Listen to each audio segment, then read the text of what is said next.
अस्सलामुअलैकुम। उम्मीद है आप सब खैर आफियत से होंगे। नाज़रीन करामी, मुलाजमीन और पेंशनर्स के लिए एक बहुत बड़ी खबर। आप देख रहे हैं मेरे यूट्यूब चैनल और मैं हूं आपके साथ मोहम्मद बाबर।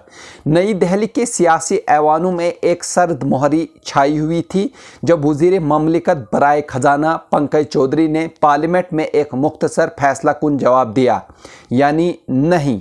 जब इतना सा लफ्ज़, लेकिन इसके पीछे लाखों सरकारी मुलाजमीन और रिटायर्ड पेंशनर्स की वो उम्मीदें दफन हो गई जो गुज़श्ता 3 साल से हुकूमत की तरफ जो है वो देख रहे थे कि शायद इनके 18 माह के महंगाई अलाउंस यानी डीए और महंगाई रिलीफ यानी डीआर के बकाया जात वापस मिल जाएंगे। लेकिन हुकूमत ने साफ कर दिया कि कोविड के दौरान रोकी गई रकम अब कभी अदा नहीं की जाएगी।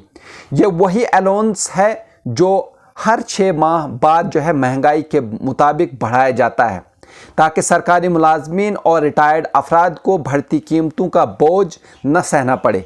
लेकिन जब 2020 में पूरी दुनिया एक गैर मामूली बहरान में थी तो हुकूमत ने माली दबाव का जवाब पेश करके जनवरी 2020, जुलाई 2020 और जनवरी 2021 के डेयरनेस अलाउंस और डेयरनेस रिलीफ को रोक दिया था। मुलाजमीन ने तब भी एतराज़ नहीं किया क्योंकि सभी जानते थे कि मुल्क एक मुश्किल वक्त से गुज़र रहा है। लेकिन अब जब मईशत बहाली की राह पर है तो सवाल यह है कि मुलाजमीन को इनका हक क्यों नहीं दिया जा रहा। कहीं ना कहीं एक सवालिया निशान है। यह ऐलान सुनते ही सरकारी मुलाजमीन की तंजीमों में गम और गुस्से की लहर दौड़ गई।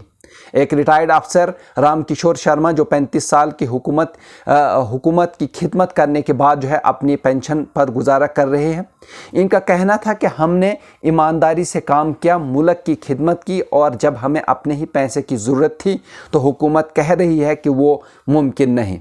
ये कहाँ का इंसाफ है?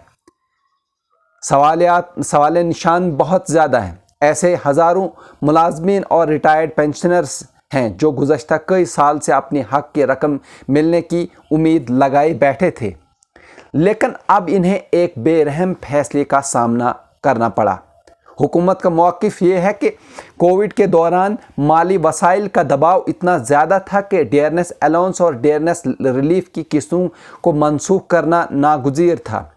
फलाही स्कीमों के लिए भी बड़े पैमाने पर जो है सरमायाकारी दरकार थी और इसी वजह से जो है इनका बकाया जात को गैर ज़रूरी करार देकर जो है ख़त्म कर दिया गया।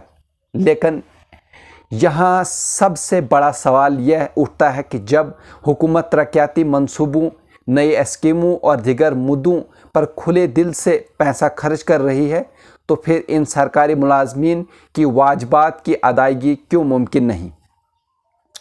ये फैसला ऐसे वक्त में में आया जब मरकज़ी हुकूमत ने डीए और डीआर की शरह को 53% बढ़ा दिया है और 8वीं पे कमीशन की मंजूरी भी दी जा चुकी है।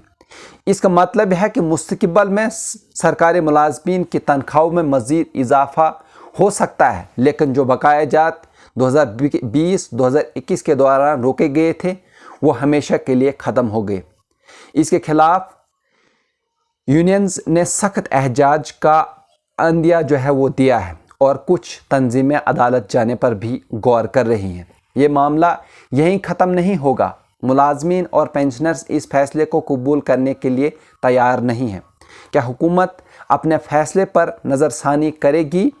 क्या मुजाहरों और दबाव के बाद कुछ तब्दीली आएगी या फिर सरकारी मुलाजमीन को इनके 18 माह के बकाया जात को एक भूली बिसरी कहानी समझकर आगे बढ़ना होगा? ये सवाल आने वाले दिनों में मज़ीद शिद्दत इख्तियार कर सकता है, लेकिन अभी के लिए हुकूमत के इस फैसले ने लाखों अफराद को सख्त मायूसी में जो है मुब्तला कर दिया है। जी नाज़रीन, अगर आप इस तरह के और भी न्यूज़ देखना चाहते हैं तो आप हमारे चैनल को सब्सक्राइब कर सकते हैं, लाइक कर सकते हैं और सुझाव के लिए कमेंट कर सकते हैं। मुझे दीजिए इजाज़त। शुक्रिया।